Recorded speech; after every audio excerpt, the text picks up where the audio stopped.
I'm playing music right now. I want to make sure this thing is like up and at 'em.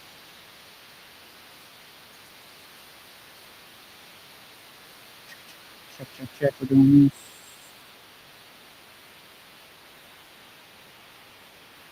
Why does it say upcoming live? I'm live now.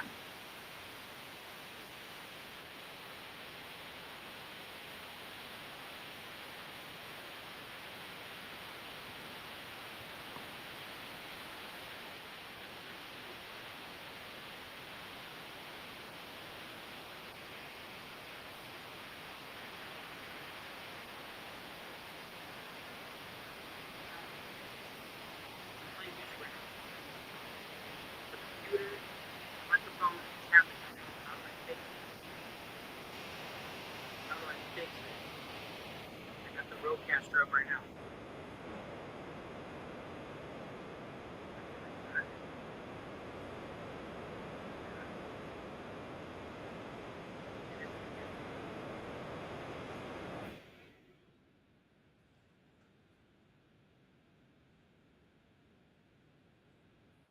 I'm such a fucking noob at all this, dude. What am I trying to do right now?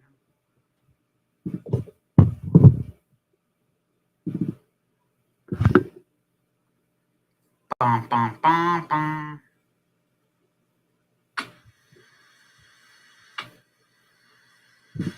But so let's go through. So I'm friends with him, right? But I'm building my business, young guy building my business. And then 9/11 happens. Yeah. Okay. So I'm friends with the guy. I'm just friends with the guy. But then 9/11 happens. Kind, sweet, calls me all the time. Just good human being. Nice, warm, caring, good human being.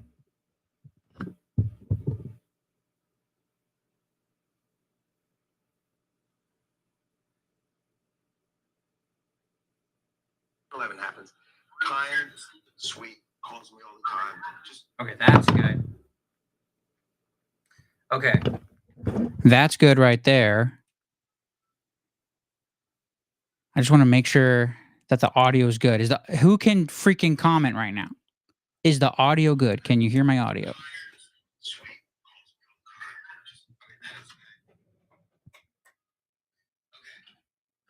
That's good right there. I just want to make sure that the audio is good. All right, dope.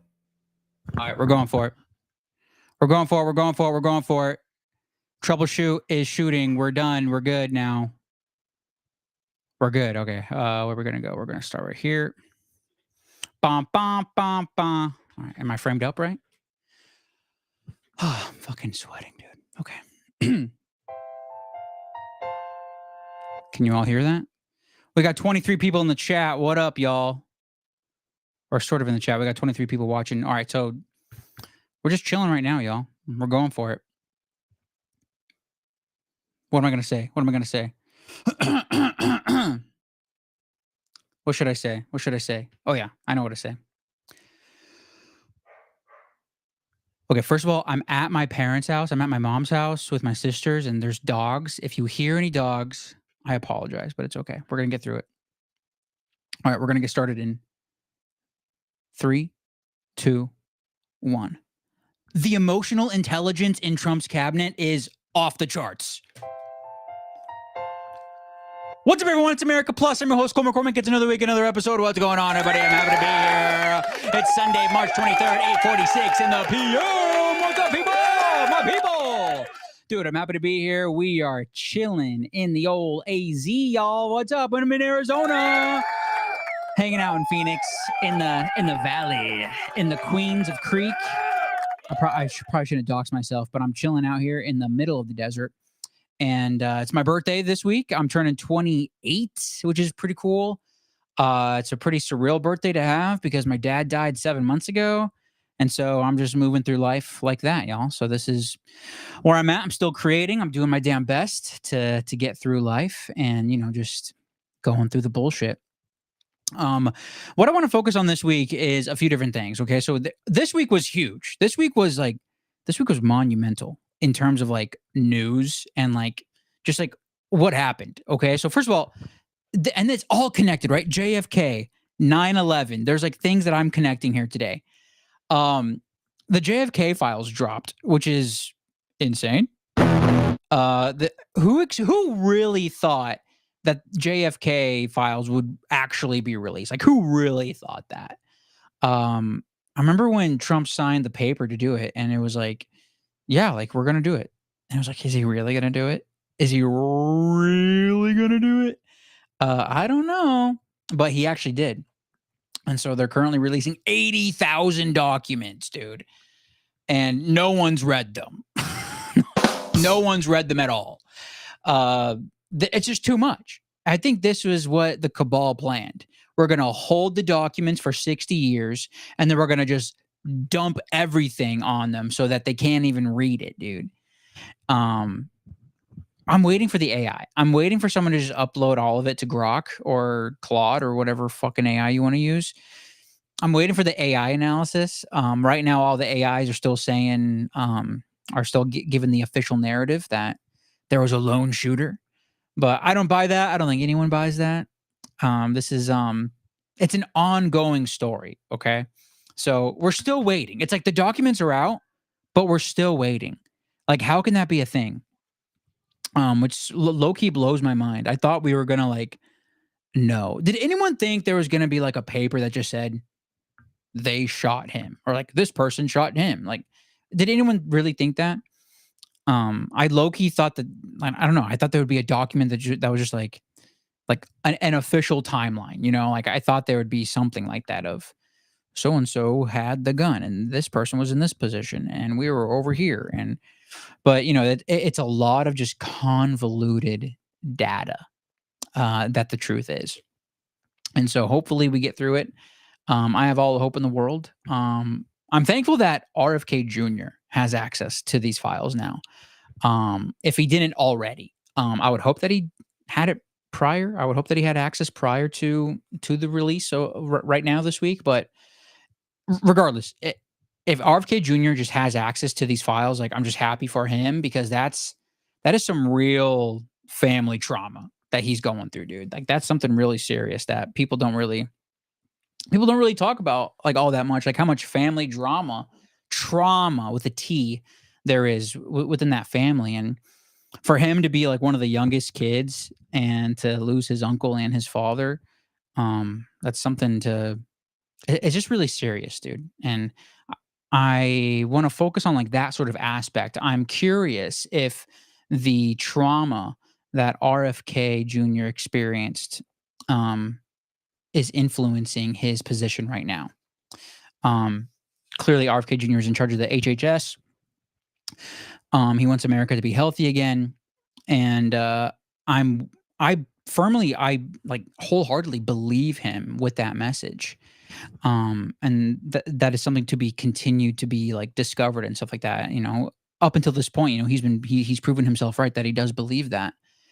And there's this other thing. I want to sort of focus on Trump's cabinet. There's a good amount of people in Trump's cabinet that have experienced a lot of life. Okay. And this week, there's a podcast out that I want to focus on called All In. Does anyone watch the All In podcast? They put out 2 really good interviews this past week. And that's what I want to focus on one of them. The 2 interviews were with the Secretary of the Treasury, Bassett or Bassnett, whatever his last name is, who I guess happens to be like the first openly gay man to be serving in a cabinet. First of all, like that's pretty cool. That's incredible that Trump is like the first guy to do that. And so he's in charge of the money.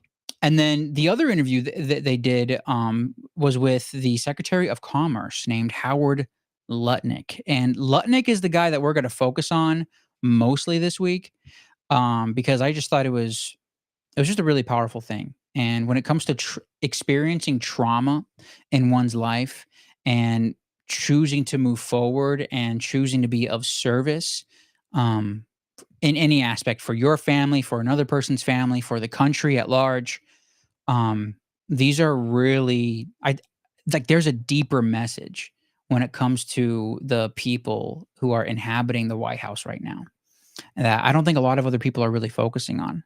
So you're getting this take fresh. Let me cross over here to what I want to focus on.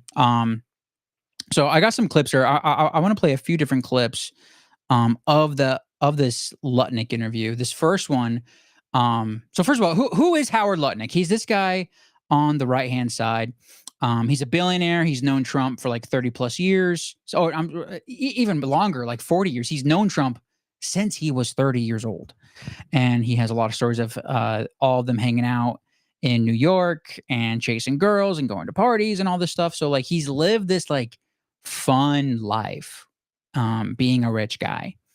And it all leads up to what he experienced with his company, his financing firm. Maybe they traded stocks. I'm not 100% sure on that, but Lutnick had a company. He currently runs this company called Cantor Fitzgerald. And they've been in New York this entire time.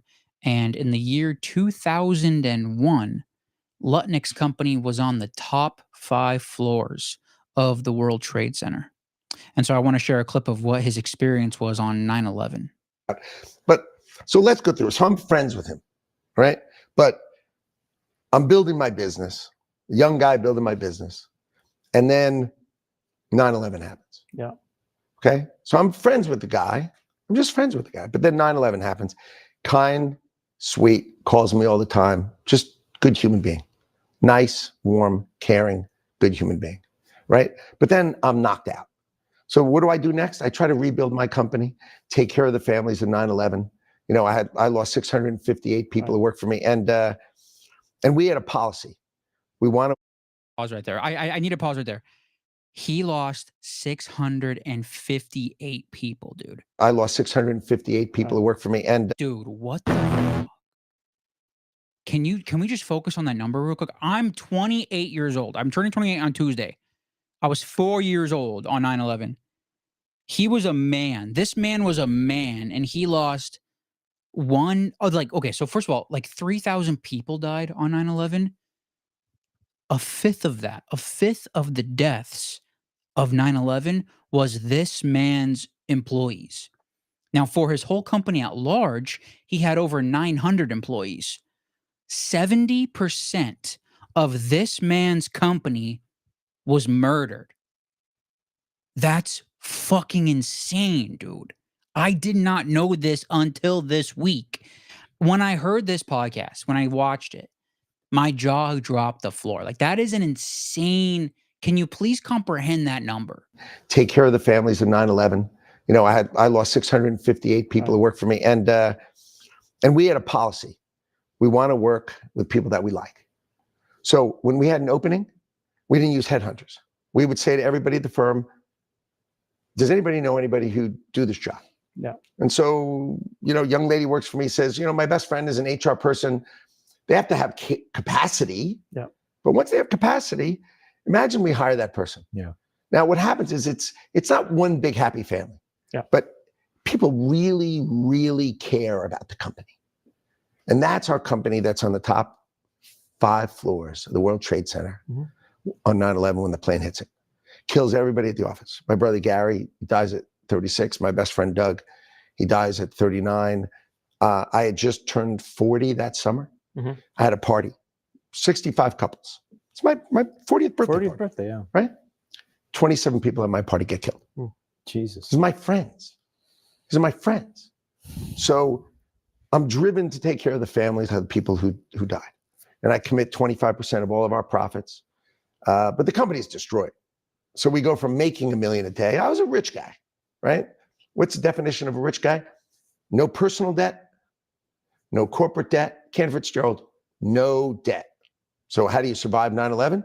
If you don't owe anybody any money, Right. the only money you're losing is your money. Is your money. So we survive and we take care of our friends' families. That's insane, dude. That's truly insane. And just to think about that, man, like just to think about what that situation involves. I just relate to the guy because I was able to, I almost said I was able to experience the death of my father. Like I did experience. Like, what do you mean able to, Cole? Like, I experienced that. I've experienced a really close death, and he experienced the death of his brother and best friend and 70% of his company. That's really intense. That's really intense. And he chose to move forward. He chose to do the right thing, and he chose to help all the families that were impacted within his company. He made sure to pay for everyone's expenses for about a year, which is, that's just that's incredibly charitable. Can you imagine doing that? I would like to assume that everyone might do that. Like, I want to assume that I would do that as well. But this guy actually did it. Like, he really did that. Like, if you really had billions of dollars, would you help out everyone that you knew if they needed it? That's a really powerful thing. And that goes against this narrative of like billionaires are bad and evil and capitalistic vampires and just like whatever narrative is out there that any like person leaning towards the left wants to say. If any person wants to hate on Elon or hate on Trump or any billionaire for that matter, like it's just bullshit is what it is, because these people really put their money where their mouth is and just sustained so much trauma, dude. And that's just, it's super serious, dude. Like, can you imagine doing that? So throughout the podcast, he chooses to move forward. He chooses to rebuild his company, and he's still friends with Donald Trump. And now we're gonna go into like more like the government stuff and like the presidency stuff, But I just wanted to share that. I just thought that was incredibly powerful. The magnitude of 9/11, like if you're an American, if you were alive during 9/11, that is a collective trauma, psychologically and emotionally, that we all hold. But there is a man who is serving in the cabinet who probably, like, most likely suffered the most. Like, can we just say that right now? Like, there's a man serving the country right now who has most likely lost some of the most precious people in his life and suffered the most loss during 9/11. And I'm not trying to compare, any other situation. I'm not trying to compare that loss to some soldier or to anything else. I'm just saying, like, by the pure numbers, like, has a soldier lost 700 people? Has a soldier lost, like, you know what I mean? Like, that's a huge number. Okay. So he moves forward. He rebuilds. He's still friends with Trump. And now we're getting into how him and Trump sort of relate to each other and how they communicate and how problems are being solved within the government right now. And what I think is interesting is how Trump approaches solving problems, and this next clip is gonna show it. The way President Trump works, he makes decisions by orchestra. He likes lots of views and opinions. Mm-hmm. He likes them. And anybody who says, oh, the last person who sees him gets him, that's because they don't know him at all. Right. Right? The answer is it's an orchestra. Right? And I would say, okay, I'm the first violin. You know, at the time I would say I was, I would describe myself as second violin. Yeah. Right. So this is an orchestra. So the president's not going to make a decision with me and him alone. Yeah. By an orchestra. That's really cool. I think that's really wise. That's really smart, you know, for Trump to go through 9/11 as well, to be a New Yorker, and to be able to, because he was involved as well with with the rebuilding of Manhattan and everything like that. I think Trump has learned to solve problems through an orchestra. I really like that analogy. There's always this discussion of like, we want a leader to listen to all perspectives, and then make the correct decision. But this idea of an orchestra, to hear like it's all music, all the ideas are music, and maybe I'm sort of romanticizing this a little bit, but just to ponder on this thought, the people around you, their ideas are music. And maybe you're not vibing with that music as much, but it's still valuable to listen to. And if that is true about Donald Trump, and if that is true about how the problems in America are being solved, then that's awesome. Then I support that, you know, and I've been supporting that. To have people around Donald Trump who have experienced some type of trauma, some type of adversity, who have overcome incredible obstacles, and then to have their perspective, have their like every moment in your life leads up to where you are right now. To have that truth be inside of the White House with the people who are handling the most difficult problems with economy and immigration and health and diabetes and prosperity, and making sure that all Americans are getting more money in their wallets, and to make sure that there's better jobs available. Like, these are important topics. And to have people who have sustained family trauma and professional trauma, I think this is really good for America. I think that's really good, because if Lutnick was able to protect and to help all the families who lost somebody in 9/11, if he was able to help 700 families, then why would his heart not be in a place to help, you know, all the millions of families within America? That's just really what I think, dude. That's really what I think. I really believe that he cares. And then I was like, all these clips are sort of like disconnected, right? But they're like connected in my head. The next thing I want to focus on is, so we got to talk about Elon a little bit, right? So they go into Elon, they go into Doge, and like, what is Elon really doing? Like, people have been criticizing Elon Musk, the Democrats and the people on the left. We got people drawing swastikas, but they're not yay swastikas. They're not Yeezy swastikas. They're fucking Democratic swastikas. And they're drawing them on Teslas. They're drawing them on Cybertrucks. They're causing a ruckus. It's even more chaotic than Antifa back in Portland during 2020. Like, it's super chaotic. It seems a bit paid for. It seems like there's just a lot of manipulation, mind control happening. I'm not talking about conspiratorial. Like, you're able to control a person's mind through fear. You're able to control them through the media that they're watching. If you're on TikTok and you're getting emotional, you need to disconnect. And if you're getting upset at that truth, then you need to disconnect even more. Get offline, go outside. You know, it's a practice to shrink your amygdala. That's a fucking gland in your mind that controls fear. You need to shrink your amygdala and then live your life. These people who are these Democratic swastika people they have enlarged and inflamed amygdalas. And this is just no good. And they're freaking out about Elon and Doge, and Elon stopping all the fraud and waste and abuse that's going on in the country, which is just objectively true. Like, there's like 5.9 million people who work for the government, and we're going to assume that none of them are shady people. We're going to assume that every transaction in the government is just fine and dandy. That's sort of what the Democrat narrative is. And the people with Trump, and it's not even Democrat, Republican, it's people with Trump.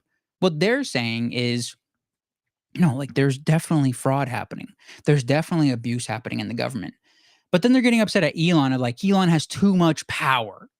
These billionaires have too much power. We need to stop them. We need to destroy their companies. And so with that, like, how is any of this legal? How can Elon be running Tesla? How can Elon be running SpaceX and Regular X and his son X? How can he be doing all this and be Doge? And this brings up a really interesting term that Lutnick brings up, which I never heard before, but I think it's brilliant. Thing is, right? That's what it says. This meeting is, and we sit down and we map out the plan. I tell them what a gratis vendor is. Yeah. Because I was not going to go into the government. I was doing transition. What is a gratis vendor? A gratis vendor is an approved vendor for the United States of America that gives product to the government, doesn't sell it. Okay. So therefore, I don't have to go through the whole process of becoming a proper vendor because you're giving it to us. And then if you give it to Article 2, which is the president's stuff, then the president can accept it, right? Because it's give. Sorry, Howard, what's an example of this? Like just to make I write some software. You write some software. I write some software for the Commerce Department to do a better job of XYZ. You just give it to me.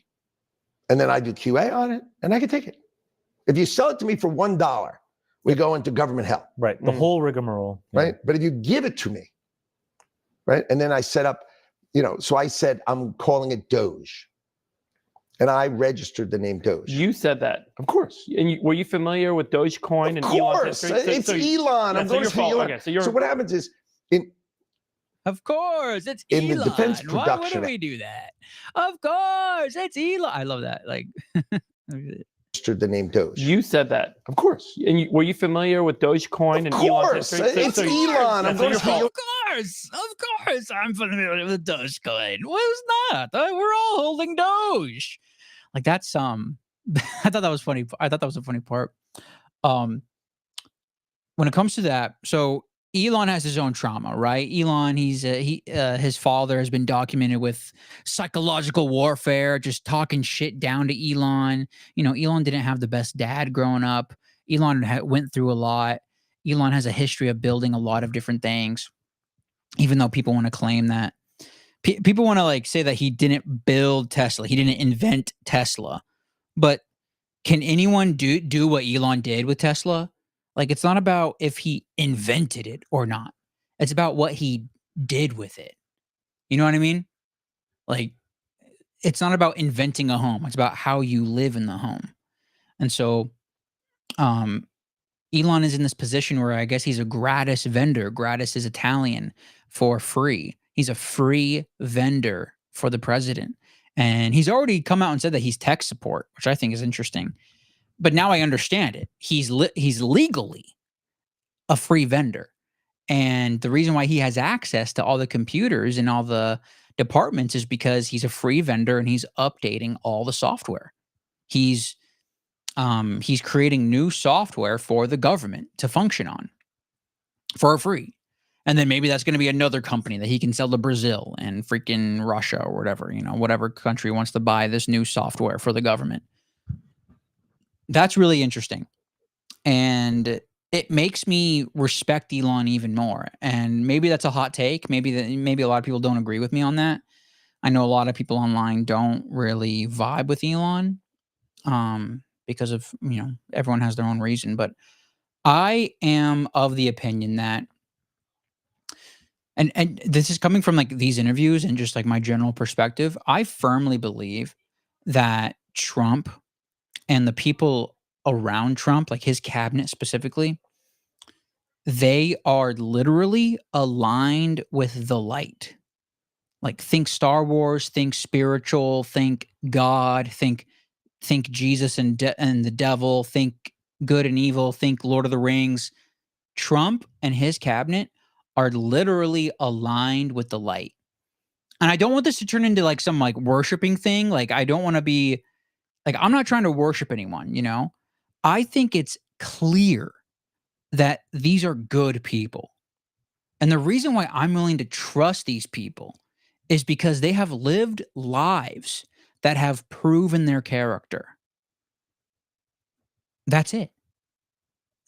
There's no other way to really describe it, dude. Like, if you have gone through so much, if you've lived the life of RFK Jr., if you lose your father, if you lose your uncle to the government, the government agencies, and that this is like the general thing, like government agencies were involved with the murder of his father and his uncle.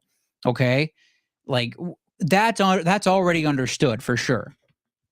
And for RFK Jr. to live his life, to love the environment, to battle a heroin addiction, to come forward through that, to find God, and to come out the other end as a lawyer and as an environmentalist, and to be so early on mercury in the vaccines, and to listen to mothers, and to look at what's wrong in America, to look at the diabetes, to look at how unhealthy Americans are, and to actually have a heart to seek out healing for the country, to want to be in a leadership position to help heal. That is light. That is God. That is real life, dude. That's what we need. Years ago, I don't know when it happened, but there was a line in the sand that was drawn. It might have been 2016. It might have been 2020. I don't know. I don't really know when it was. It might have been 2008. You know, pick your election. It happened on an election year. A line in the sand was drawn, and people are actively choosing good within their heart and lives, and people are actively choosing selfishness and evil within their lives. You know, this is the core story of Star Wars. This is what George Lucas's Star Wars was getting at. This is the dark side and the light side of the Force, dude. Like, people want to say Trump is a villain. Like, yeah, he's a villain to the dark side. He's taken the dark side down, dude. Like, his whole team, his whole shebang is going after the dark side. And RFK Jr. is an example of coming out the other end, choosing selfishness, and actually seeing that within himself, and changing that, changing himself. And Lutnick seems to be another example of that within his own path.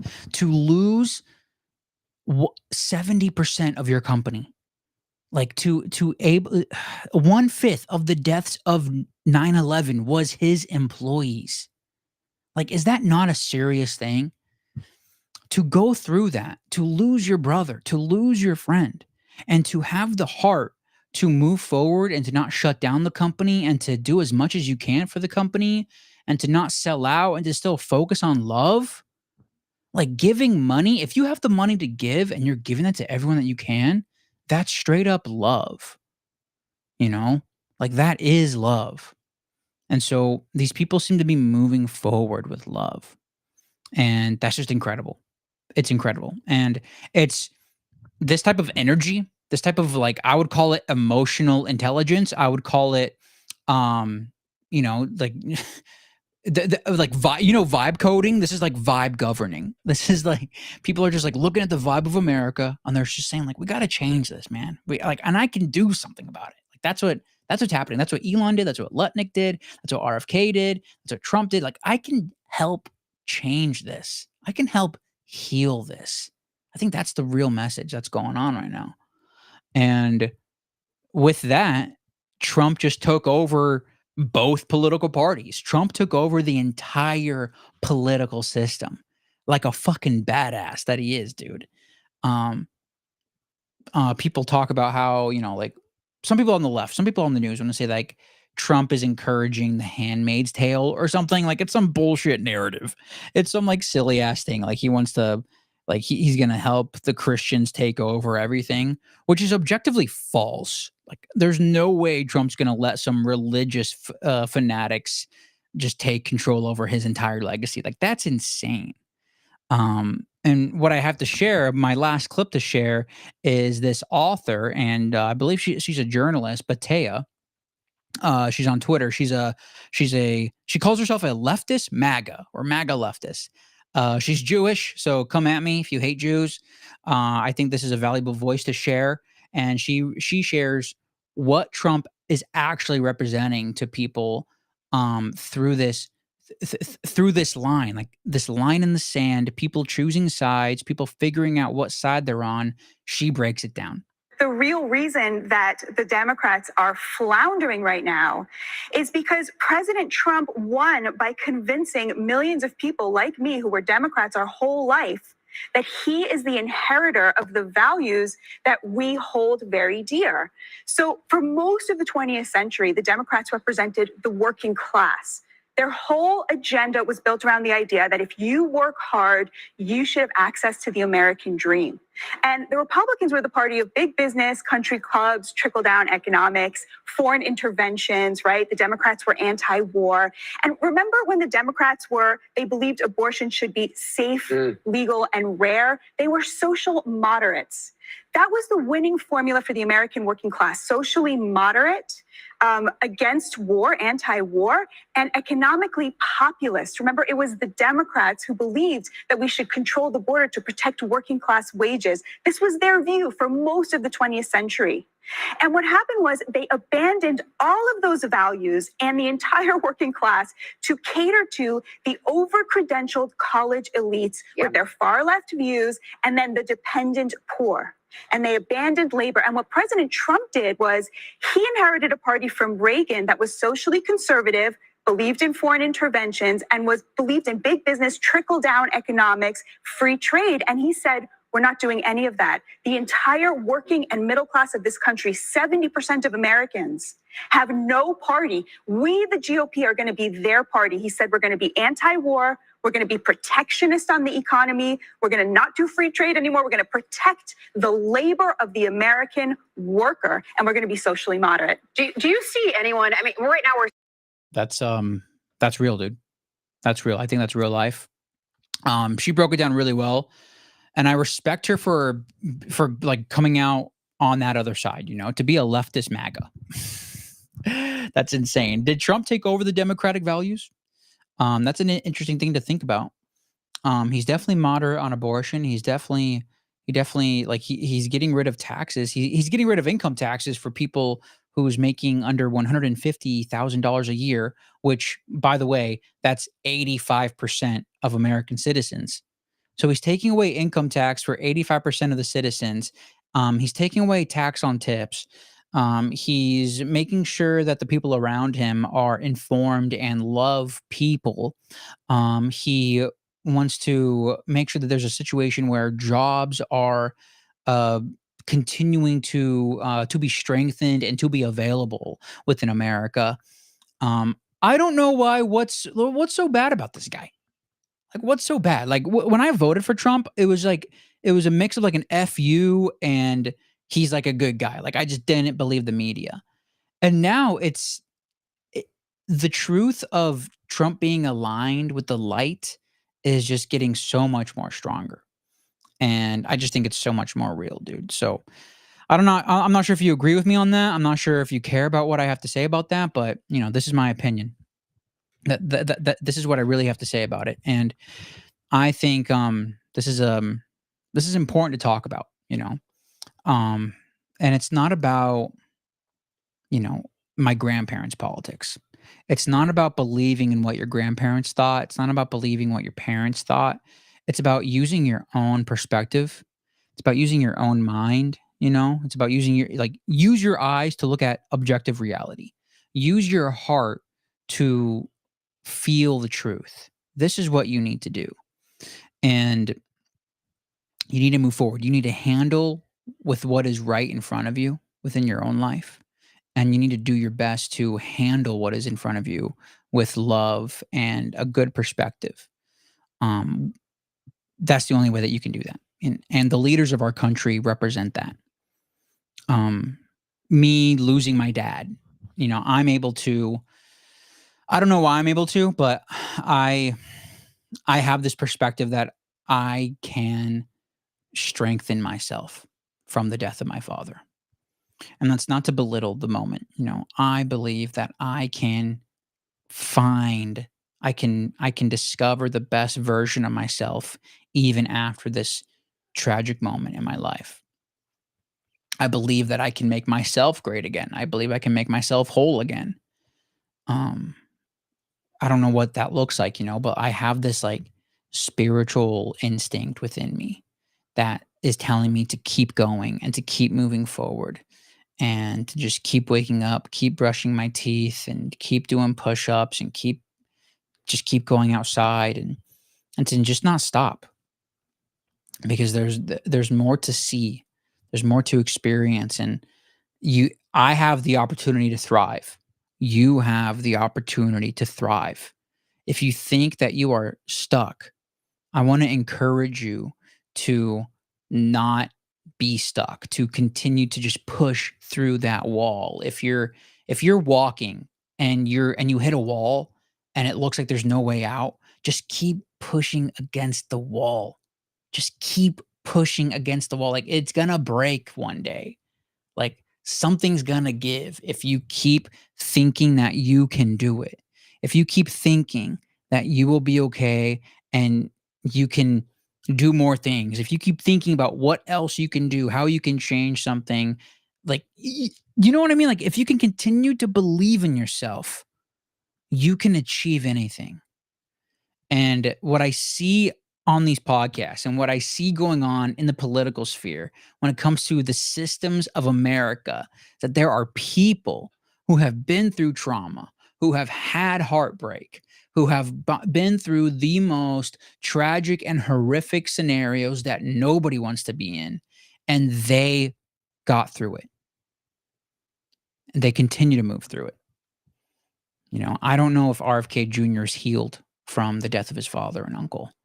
I really don't know how Howard Lutnick, I'm not sure if Howard Lutnick is healed from losing his brother and best friend and all of his employees. I don't know if, like Trump lost his brother to alcoholism. That's a big deal too. Like, I wonder if Trump thinks about his big brother, and maybe we don't want to, is that too human? Is that too human for you? Trump lost his brother to alcoholism. That's a real truth. Who did you lose someone to? And how does that inform your life? This is what we're dealing with within humanity, within Earth. We're in a moment on Earth where we have to continue to find peace. We have to choose to seek peace within our hearts and to make a loving choice for ourselves and for the people around us. And it's not easy. It's not easy. You got to do your best to be creative. Whether that's a simple drawing, whether that's producing something, you need to be creative. You need to engage with people. You need to be outside. You need to exercise. You need to breathe. You need to hug someone. You need to love the people around you. You need to just try to love your managers. Like, here's something that I'm struggling with. I'm struggling to like love and respect my managers. Like, I'm humanizing Trump, and it's easy for me to humanize Trump, but it's not easy for me to humanize my managers at work, because it's fucking work. And maybe that's why I haven't been able to move on, because I've been looking for a new job in my life, but it's like somehow I'm just like, I'm still stuck at this place. And it's like, why? And this past week I sort of like had an experience where it's like, maybe I need to like change how I think about these people. Maybe once I change my view on the people around me and how I engage with the people around me, maybe my life will start like giving me what I want. Does anyone relate to that? So I'm working on that myself, guys. I'm working on that myself. I hope it works out. I believe it will, But, that's all the value I got, y'all. I want to move into the value. Let's go into the value for value section right now. Americaplus is a value for value show. What that means is I come on this feed and I do my best to bring forward a conversation that I think is valuable for the world and valuable for America. Americaplus is all about, talking about America's hopeful future through spiritual optimism and contrarian innovation. And I think I embody that with these weird ideas. Let's care about Trump's big brother who died. That's very contrarian, I think. But with that, there's three main ways that you can support me: time, talent, treasure. If you're watching the live stream right now, thank you so much. We got 40 people on the live stream. Shout out to all of you, dude. Shout out to all of you right now. I love you. Thank you for hanging out with me today. Thank you for sharing your time with me today. If you can retweet me, please retweet me if you think that this is a good conversation. And if you want to support that would be really great. And talent, if you want to help me out, if you got any like clips or books or quotes or anything that you want to share with me, any talent that you want to share within this project, please do so if you feel compelled. And the last thing is treasure. Treasure is money, of course. I have a PayPal. You can send me some PayPal if you want, but you can also support me in the fountain.fm app. Go to value4value.info for more info, then download the fountain.fm app. It's the best way to support the show. So Fountain.fm, this is a podcast app that lets you send small bits of Bitcoin to podcasters and people. And these things are called boostograms. I'm going to be reading the boostograms here from last week, from the last episode. I got a couple here. Boostograms are really cool. Fountain's really cool. There's a whole suite of podcasting apps that let you send Bitcoin to each other. So just go to podcastapps.com or just download Fountain. The first boostergram I got is coming in from @Pies. What up, Pies? He's a regular listener. He says, he sends in 100 Satoshis, and he says, "Let's fucking go, dude. Value for value. Feeling the positive energy, bro. Yes, sir." Boosting is loving. It's basically, you put Bitcoin with anything, and all of a sudden, that is more efficient. Thank you, Pies. That was from last week, number 152. Talked about the Bitcoin reserve. And then this next one isn't a boostergram, but it is one guy was streaming in sats. This guy named Based Potato. Thank you, Based Potato, for sending in some sats, dude. Lovely. And now, as the French say, it is time for La boost. La boost. So that's value for value, guys. That's all the boostergrams. But if you want to add anything to that, if you want to do anything with that, if you think I'm worthy of money, if you think I'm worthy of money, then please do so. Then please send me some sats. Send me some cash moolah. But if you don't, it's okay. I really don't care. It's just a thing that I like. What I usually do for value, and to wrap things up right now, is I play a song. There's a whole like value for value situation going on where here, let me go back to here. I got to share my screen. When it comes to value for value music, you can go to, there's certain websites. One website is called Wave Lake. Another website is called LM Beats. There's this whole value for value music universe that's being developed. And this is all independent music. I'm able to link up this song to my podcast because this song also has a Bitcoin wallet attached to it. And so when I play this song in the modern podcast apps, you're able to send them Satoshis when this song is being played. And I always give the artist a 90% split of your Satoshi donation. So that's another example of value for value. And the song I want to play this week to wrap it up is from a band called Shy Kids. And the song is called Backward in Love. Enjoy.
That's America Plus, bitch. Stay free.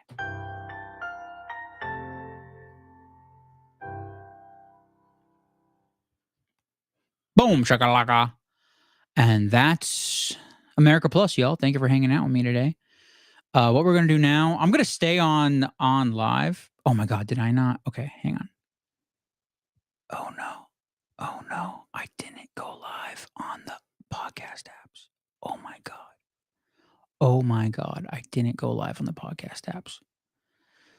Okay, so I totally screwed up there. End the live now. Okay, it's cool. I'm gonna end the live.